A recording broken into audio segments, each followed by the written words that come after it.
Beetlejuice, a horror movie amongst other horror movies. What makes this so special in the horror film industry? Well, it not only helped it keep afloat, but also redefined it. It's very simple to get the best understanding of this ghost with the most. To summon him, his name must be said 3 times. Once he's loose, his name must be said again 3 times, and send him back to the afterlife. It's goofy fun for family audiences, though it may be a bit on the inappropriate side for younger viewers. It's just a very charming movie to watch, since the effects it manages to pull off are creepy but also funny as well.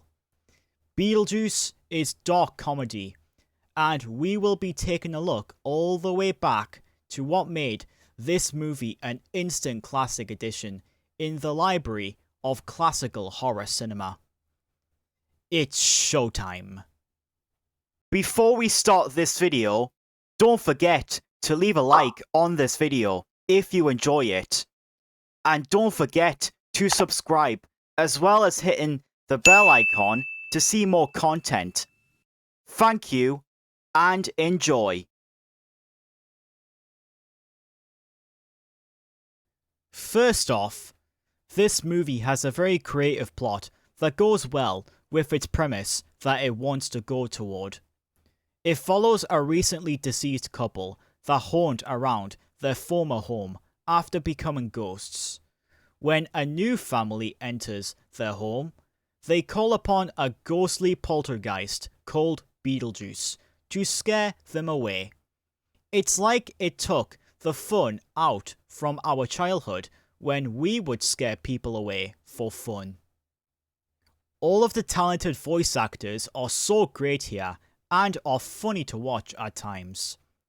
Alec Baldwin and Gina Davis as Adam and Barbara respectively have charming chemistry with each other. Winona Ryder was awesome as Lydia, especially considering how much she evolved in the movie's sequel. And of course Michael Keaton, who can't forget this dude. You can tell just how much fun he had playing Beetlejuice, and how he got to have that similar fun again in the sequel. The characters in this movie are also very likable and have plenty of spotlight with the screen time they share. While it's true that Adam, Barbara, Lydia and Beetlejuice shine brightly on stage, the background actors do a great job as the Dees family. And then there's Catherine O'Hara as Delia Deeds, who has a much bigger story in the second movie compared to this. The characters, all in all, are very engaging to watch at times. Perhaps the most interesting part of this movie is its use of practical effects, combined with some stop-motion animation. They are all very impressive, especially since the film challenges itself by using no CGI. While the effects do look a bit off at times, since it's seen as a 1988 release, that's without CGI. Very impressive. In fact, the outdated effects just make this movie even more scary, as I find them to be even more creepy, which that can also match with the weird looking special effects. The costume and makeup is outstanding, especially Michael Keaton's Beetlejuice, as there's a lot of makeup to be used here for the white face paint, black eyes, and the green hair. It's so much that it's hard to even recognize Keaton with all of it on. The additional designs, especially the creepy masks and the production design, are amazing as well, and just shows how good this movie looked for its time. It's also got a very spooky tone and scary vibe, whilst also being a bit lighthearted. In this, people that die remain on the land of living, but still cannot be seen by those that are alive, and those that are dead gain the abilities beyond the living. For example, being able to access the afterlife and pull the faces into freaky nightmarish forms, resembling those that you would see for Halloween. The film is also dark a lot of the times, fitting the tone for the haunting segments at the home. Another great point for this movie is that it's also very funny as well. All of its main characters deliver some great laughs, and there are a few moments that are very amusing. Like the scene with Beetlejuice trying to get Lydia to say his name, the entire dinner party scene, and Beetlejuice himself giving some very memorable dialogue, and the end where he gets his head shrunk when trying to steal a witch doctor's number. Very great use of dark comedy for its time.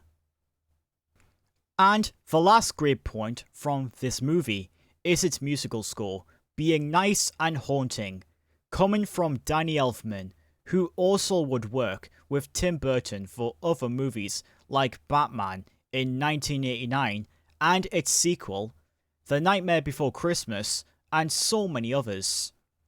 Dio and Jump in the Line are some of the most iconic songs from this movie, further showing this film's great soundtrack.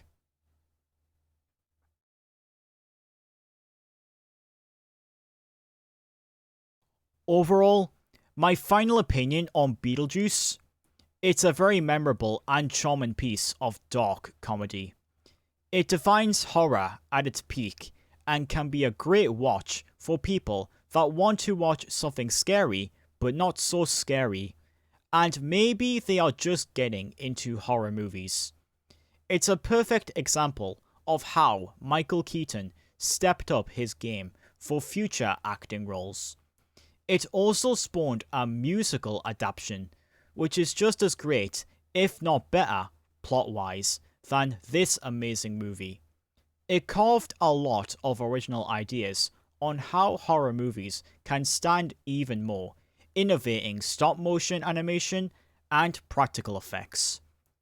All in all, Beetlejuice is an absolute classical horror movie, just like the ones that came before and after it, and I hope many today in the future can take the spooky notes that this movie gave from its wonderful premise. What is your opinion on Beetlejuice? Did you find it to be fun and charming? What type of movie is your favorite to watch? And what else makes this spooky movie timeless? Let me know in the comment section below, and also don't forget to leave a like on this video if you enjoyed it, and subscribe to my channel if you are new, and hit that bell icon to see more content on my channel. Thanks for watching. Creepy, pleasantly scary, and amusing, but not so cheesy for its targeted viewer, Beetlejuice proves that the more you watch, the better it only gets once it starts coming to you.